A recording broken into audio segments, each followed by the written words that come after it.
How to edit a landscape TikTok video.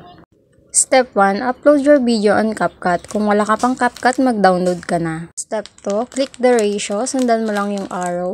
Then step 3, select 16:9 size, then save the video. Then pwede mo na siya i-upload sa TikTok, pero bago mo i-post, click mo muna yung select cover na tinuturo ng arrow. Para i-check natin kung full video na nga talaga siya. At ayan na nga, if naka-white na yung background, means naka-full video ka na. At ikaw na bahala kung papalitan mo siya ng cover, then click mo lang yung save.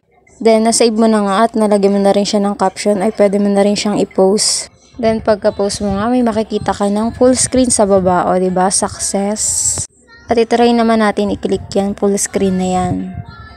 Tingnan natin. O, charan! May landscape video ka na. Sana may natutunan kayo. Thank you for watching!